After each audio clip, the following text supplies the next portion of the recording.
مخصات دەستخۆش بێ ئێستا ناوی نراوە پاڵپشتی دارایی هەرجاران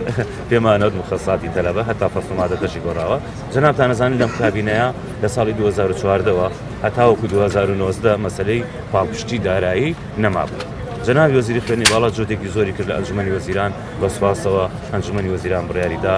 نزیکی 7 ملیار و 250 میلیۆن تەرخانکە بۆ وەزارەتی خوێنی باڵا 5 ملیاری تەنها بۆ پاڵپشتی دارایی ئەڕۆشت 2 ملیار و 250 میلیۆنیشی بۆ سیانەی مەبانی و بۆ بەشە ناوخۆیەکان بەکارمانهێنا. ئەمە 2 ساڵ بەردەوام بوو.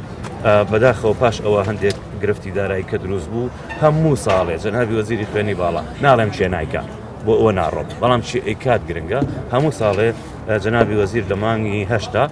نووسراوەکەینەوە دووبارە بۆ ئەنجومەنی وەزیران بۆ ئەوەی مەسەلەی پاڵپشتی دارایی بەردەوام بێت و هەروەها سیانەی مەبانەکانشمان بەردەوام بێت بەڵام هەتا ئێستا ڕەزامەندی نەدراوە. بەڵام لە ئێمە واجبێکی کەمان هەیە ئەوش بودجەی ساڵانەیە جەنابی وەزیر هەمیشە دانیشتین لەگەڵیا زۆربەی ئەو کاتانەیە کە کاتی دەوام نییە لە بودجەی تەخمینی ساڵی 2026 بە سوپاسە بۆ وەزارەتی مالیە جێگیرمان کردووە هەموو مانگێ 7 ملیار و 250 میلیۆن بە ئەو مەبەستە ئەگەر بودجە پەسەند بکرێت من لێرەوە توان وعد بدەم بودجەی بەخوا پەسەند بکرێت